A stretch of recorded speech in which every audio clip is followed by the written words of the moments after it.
Hello, my name is Tim. This is my and my wife's garden.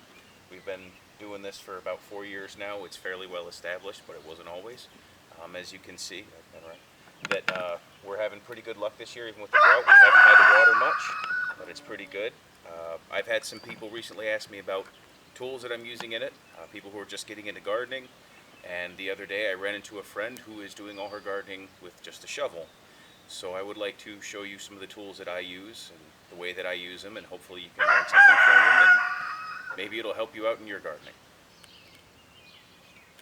Okay, so most people are familiar with this. This is a basic hoe. It's just a flat piece of steel on a neck with a handle. Been the same way for millions of years. Obviously not that long. But this is what everyone is familiar with. You use this for chopping hard ground. Not too hard, because that's awful. But for especially when you've got a bed like this, you can chop it up. You can kill weeds with it. You can just scrape with it. And I'm going to show you some of those things and show you why it's not my preferred for certain areas. So the basic way you use it, and you can bust sod with this, it's just not the best tool for it. It's just a chopping motion, and then you pull it up, push it back in, pull it up.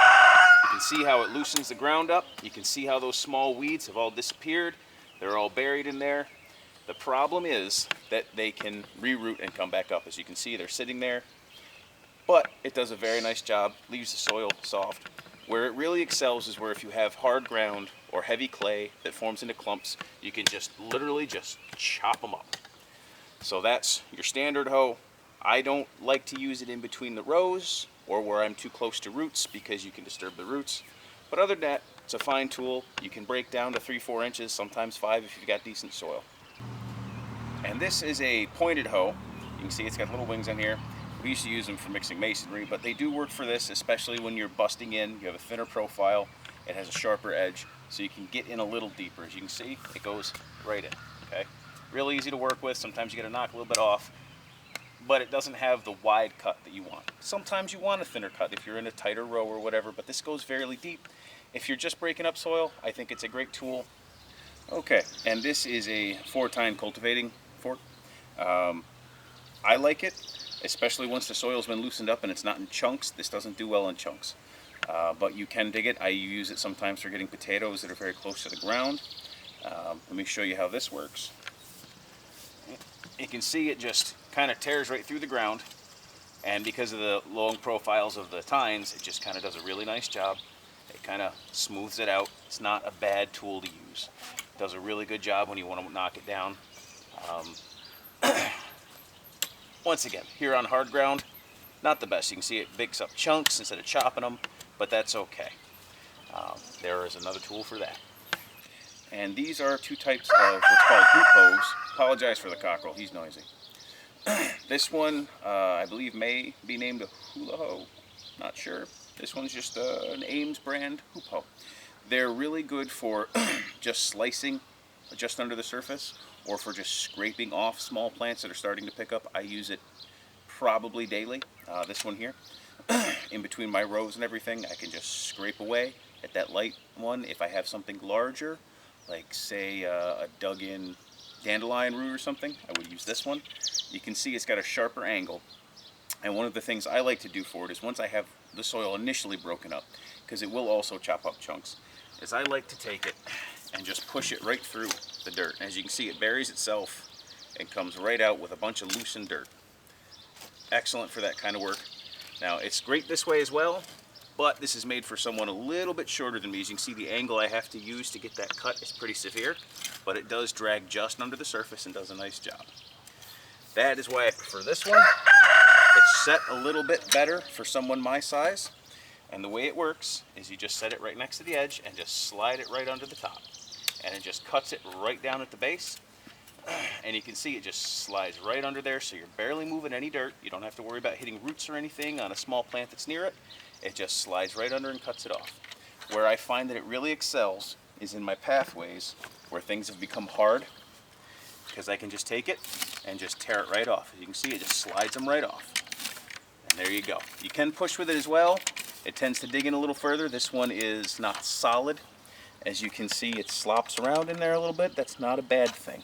But once again, it just pulls it right off. Makes weeding a lot easier, especially when something is established. because once you have weeds that are established, then you really have to dig them out.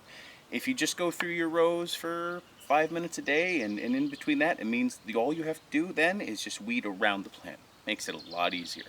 And this is what's called a garden weasel. I do not recommend anyone ever buy one. They're expensive and they don't work. I don't know why they have them. I'm sure if you had very loamy, soft soil or sandy soil and you just wanted to move it around, that would be great. For most soil conditions, this is not good. Not saying that you haven't had good use for one if you have one. I'm saying that I have had poor luck with this. I don't find that it works for me. What happens is you have interlocking tines here. They're star-shaped, like a ninja throwing star. And when you put it into the ground and turn it, you can see where they go in together and then separate as they come out to loosen the dirt. The issue is it only works on the softest of soils. It tends to, if there is long grass or anything, it gets tangled in it. A lot of times it doesn't pick it out at all. I really don't think anyone should buy this. It's not a good idea. And let me show you what I mean. So we just chopped up the soil, and as you can see, all it does is just kind of run around in there. And there's a small weed right there, and what happens? All it does is push it down into the ground. It just loosens up the soil. If you wanted to plant small seeds in here, I'm sure this would help you with that. But for most gardening purposes, I think you're going to find it lackluster. This is your basic, what people call a hard rake or garden rake. I use it all the time, especially when I'm smoothing down a bed before I'm going to plant seeds. You don't use just the tines. I'm sure you can. I find that for leveling and things, I use the back just like a lute. So you can use this to pick out small pieces of grass, rocks, etc. You will have rocks. I don't care where you live, you're going to find a rock. The back side you can use to just kind of push it down. You can see it's slightly rounded on the back. They're cheap, they're effective. Let me show you how this works over here. So we see that little piece of weed there, and I want to get rid of that. So I just take it and I just give it a flick. Out it comes. There's another one, out it comes. So if I want to pull soil to me, I can just use the back side. You can see it kind of digs and smooths a little nicer. But if I have rocks or clumps in there, I use my teeth. I work it back and forth, and you can see they come right to the surface. And from there, you can just kind of pull them off and out of the way.